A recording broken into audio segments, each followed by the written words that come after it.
नमस्कार, मैं हिमांशु कुमार। आप देख रहे हैं भारत लाइव। बिहार में विधानसभा चुनाव होने हैं और इसको लेकर चुनावी सरगर्मी है वो बढ़ती जा रही है। अभी बिहार विधानसभा में ऐसे कई सीटें हैं जहां पर लगातार जेडीयू और बीजेपी के बीच जो घमासान मचा हुआ है। खास करके भागलपुर की सीट अगर की बात करें तो यहाँ पर जो है भागलपुर विधानसभा क्षेत्र वो काफ़ी हॉट सीट बनने जा रहा है, क्योंकि जदयू अब उसे अपने पाले में करने की कोशिश कर रही है। क्योंकि 2019 के जो लोकसभा चुनाव था वहाँ जदयू के प्रत्याशी बहुत भारी बहुमत से जीते थे, तो कहीं ना कहीं ये कयास लगाया जा रहा था, ये संभावना जताई जा रही थी कि जदयू की नज़र जो उस सीट पर है और अब इसको लेकर के जो है बिहार की राजनीति में हलचल पैदा हो सकती है। तो उस हॉट सीट के बारे में आज हम बाबा से जानेंगे, उसकी भौगोलिक स्थिति और सब कुछ उस विधानसभा क्षेत्र के बारे में कि क्यों ये मुद्दा जो है आम होने जा रहा है और ये क्यों बहुत बड़ी कलह करवा सकता है जो एनडीए के दो बड़े घटक दल हैं बीजेपी और जदयू के बीच में। तो आइए बाबा से जानते हैं, इस पूरे मुद्दे को गहराई से समझने की कोशिश करते हैं। हम बाबा इस हॉट सीट के बारे में बताया जाए, क्यों ये हॉट सीट बनने जा रहा है। हिमांशु, भागलपुर पूरे 243 सीटों में एक ऐसा सीट है जो बहुत ही ज़्यादा चर्चा में रहा है, हमेशा चर्चा में रहा है। बिल्कुल।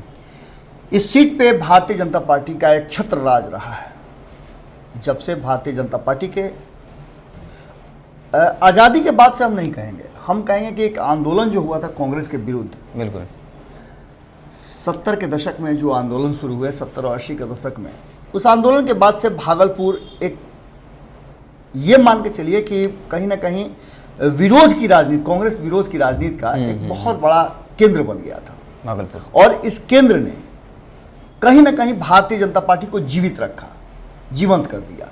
अश्विनी चौबे का नाम आपने सुना होगा। बिल्कुल बिल्कुल। बहुत ही कद्दावर नेता है और 1977 आंदोलन के सबसे बड़े नेताओं में से अगर किसी का नाम आता है तो अश्विनी चौबे का नाम आता है, क्योंकि पटना विश्वविद्यालय से जो शुरू हुआ था ये विरोध का पूरा स्वर उठा था, उस स्वर के सबसे मुखर स्वरों में किसी का नाम अगर आता है तो अश्विनी चौबे आता है। उसके बाद लालू प्रसाद, सुशील मोदी, रविशंकर प्रसाद, अश्विनी चौबे के बाद इन लोगों का नाम आता है। सारे लोगों का नाम उसके बाद आता है, क्योंकि सबसे ज्यादा मुखर और वरिष्ठ नेता थे, सबसे ज्यादा जेल में भी रहे।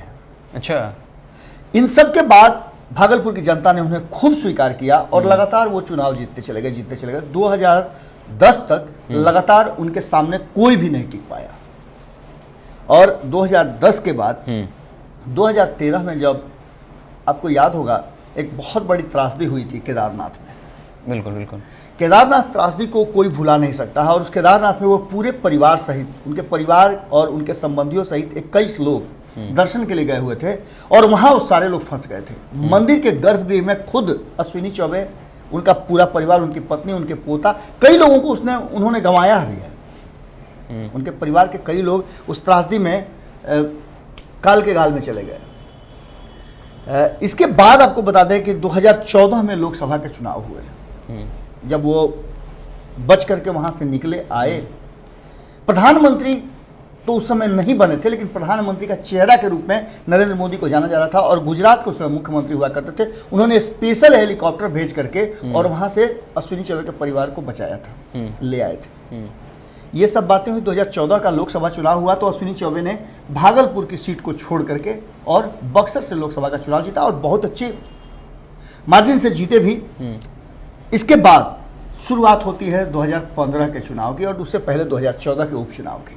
2014 के उपचुनाव में कहीं ना कहीं भारतीय जनता पार्टी एक बार फिर से अपनी सीट कायम कर पाई।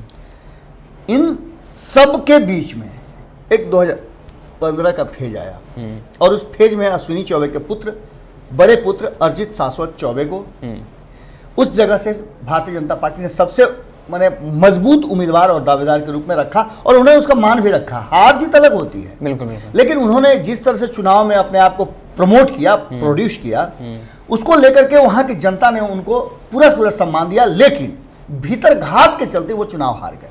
अच्छा। भारतीय जनता पार्टी के अंदर ही भीतर घात हो, उसमें कई लोगों के नाम भी आते हैं। आपसे रंजिशें हुई। बिल्कुल, भीतर खाने में कई लोगों के नाम आते हैं, बिल्कुल, जो अरिजीत शाश्वत को हराने के लिए वहां काम कर रहे थे, जो कि भारतीय जनता पार्टी के ही लोग थे।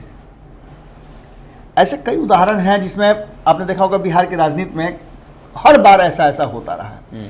भागलपुर का चुनाव कांग्रेस बनाम बीजेपी हुआ था। उस समय नीतीश कुमार कांग्रेस के साथ थे।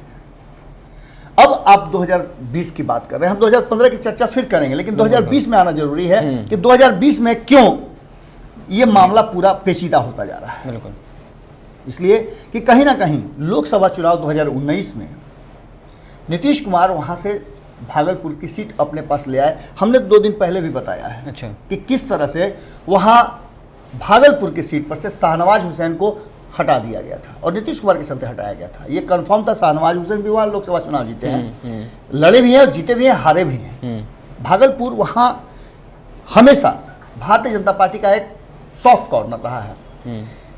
तो जब 2019 के चुनाव में टिकट नहीं मिला और नीतीश कुमार वहाँ लोकसभा चुनाव जीत गए, तो लोकसभा चुनाव जीतने के बाद उनको लगा कि अब यहाँ विधानसभा में भी हमारी एंट्री होनी चाहिए और भागलपुर की सीट उनके लिए एक हॉट सीट थी, क्योंकि वहाँ सारा बना बनाया था। अगर भारतीय जनता पार्टी के साथ वो हैं तो वो सीट जीतना उनके लिए बहुत बड़ी बात नहीं होगी। और ये सीट आपको बता दें कि कहीं ना कहीं अजीत शर्मा जो है अभी कांग्रेस में, उनकी नजदीकियां कहा जाता है कि जेडीयू के कई नेताओं के साथ है। अच्छा। और अजीत शर्मा के लिए वो सीट जो है कहीं ना कहीं जेडीयू और नीतीश कुमार चाहते हैं कि मेरे हिस्से में आ जाए। अच्छा। ये बहुत बड़ा गेम है, मतलब ये खेल है। बिल्कुल हिमांशु, ये बड़ा गेम है। अजीत शर्मा जो हैं अभी वर्तमान वहां सिटिंग विधायक हैं और उन्हीं के खिलाफ अरिजीत चौबे लड़े थे चुनाव। इस बार वो चाहते हैं कि एन केन प्रकारे न अरिजीत शाश्वत चौबे को अपने रास्ते से हटा दें। अच्छा। चाहे जदयू से लड़ना पड़े या कहीं से भी लड़ना पड़े। अजीत शर्मा का पूरा फोकस जो है वो इस बात पे लगा हुआ है कि वो वहां से अरिजीत शाश्वत चौबे के विरुद्ध चुनाव नहीं लड़े, क्योंकि उन्हें लग रहा है कि पिछली बार तो भीतर खाने में हुई जो रंजिशें थी उसके चलते वो चुनाव जीत गए। 8000 वोटों के आसपास का मार्जिन था, बहुत छोटा सा मामला। लेकिन आपको बता दें कि जो विजय शाह, जिनको कहा जाता है, तथाकथित तौर पे कहा जाता है, इसके लिए हम दावे नहीं कर रहे हैं, लेकिन कहा जाता है कि सुशील मोदी और उनके खेमे के द्वारा अश्विनी चौबे को छोटा करने के लिए, उनके बेटा को हराने के लिए विजय शाह को वहां से प्रमोट किया गया था। अच्छा। लेकिन खैर ये बातें हम नहीं तस्दीक करते हैं, वहां चर्चाओं में थी और चुनाव के समय में चर्चा में थी। हालांकि ये बातें बार बार कही भी जा रही थी कि सुशील मोदी चाहे तो विजय शाह को बैठा सकते हैं। अच्छा। लेकिन उन्होंने ऐसा प्रयास नहीं किया। उस दौर में आपको बता दें कि जब 2015 में अरिजीत शाश्वत चौबे वहां से चुनाव लड़ रहे थे, तो प्रधानमंत्री से लेकर के अमित शाह तक, अमित शाह से लेकर के एक से एक वहां स्टार पहुंचे थे, स्टार प्रचारक वहां पहुंचे थे, लेकिन अंततः भारतीय जनता पार्टी की हार हुई और इस भीतर खाने के चलते हुई। अब अजीत शर्मा के चलते अगर हो सकता है कि नीतीश कुमार वो सीट मांग रहे हो, तो देखने वाली बात बहुत मजबूत होगी कि दोनों में कौन आगे और कौन पीछे होता है। लेकिन ये बातें जरूर है। अब आपको हम बता दें कि पिछली बार जो चुनाव हुए थे उसमें 15,000 के आसपास वोट काटा था विजय शाह ने, और यही वो हार का कारण हुआ था। इसके बाद और भी कई फैक्टर्स हैं जिसके चलते हार जीत हुई। लेकिन आपको बता दें सीधी तौर पे 2015 में जो हॉट सीटों में गिनती हुआ था उसमें से एक सीट ये भी था, और इन्हीं सब बातों को लेकर के बार बार नीतीश कुमार और बीजेपी के बीच में टकराव हो रहा है। अगर ऐसा होता है तो आप ये मान के चलिए कि जेडीयू और बीजेपी के बीच में संबंधों के दरार का भी बहुत बड़ा कारण हो सकता है यदि भागलपुर पर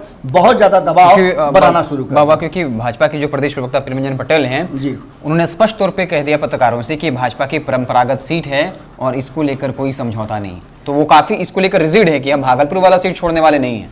देखिए, प्रेमरंजन पटेल जो भी बात कह रहे हो ये एक अलग बात है, उनका काम है अपनी पार्टी के बातों को रखना। लेकिन जब बातें नीतीश कुमार और अमित शाह या जेपी नड्डा के स्तर की होगी तो प्रेमरंजन पटेल या फिर अरिजीत शाश्वत की बातें नहीं होगी। लेकिन सबसे बड़ा फैक्टर यहाँ अश्विनी कुमार चौबे है। अश्विनी कुमार चौबे इतना बड़ा फैक्टर है कि जिस फैक्टर को नरेंद्र मोदी भी चाह करके गिरा नहीं सकते हैं। आप इस बात को मान के चलिए, नीतीश कुमार को कहीं ना कहीं चाहे जितना भी प्रयास करें, लेकिन एक बार सोचना पड़ेगा कि वो लड़ाई किससे लड़ रहे हैं। उनकी लड़ाई अश्विनी कुमार चौबे से है। अजीत शाश्वत चौबे वहां नहीं है। और अजीत शर्मा जो कि कांग्रेस में भी हैं, अगर उनके लिए ये प्रयास हो रहा है नीतीश कुमार और उनकी टीम के तरफ से, नीतीश कुमार और उनकी टीम के तरफ से अगर अजीत शर्मा के लिए ये हो रहा है, तो निश्चित रूप से कांग्रेस के लिए भी एक बड़ा सेटबैक होगा और जदयू एक और बड़ा गेम करने में सफल हो जाएगी। ये बात जरूर लग रहा है। हो सकता है कि इन सब को लेकर के कहीं ना कहीं भारतीय जनता पार्टी और नीतीश कुमार में इस सीट को लेकर के दुराव भी हो जाए तो कोई बड़ी बात नहीं होगी।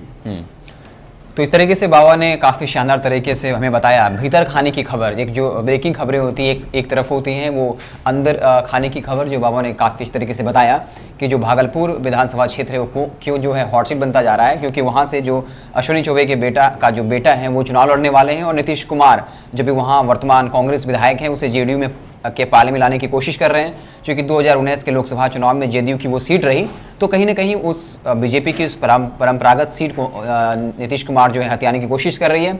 लेकिन बीजेपी की तरफ से उनके प्रवक्ता ने पार्टी का स्टैंड क्लियर कर दिया। उन्होंने कहा कि ये हमारा परंपरागत सीट है और हम इससे समझौता करने वाले नहीं हैं। तो इसी तरीके से जुड़े रहिए भारत लाइव के साथ। बहुत बहुत धन्यवाद। शिखर करियर इंस्टीट्यूट पूर्वी भारत में एकमात्र कोचिंग संस्थान जो एक्सक्लूसिवली है मेडिकल एंट्रेंस एग्जाम के लिए।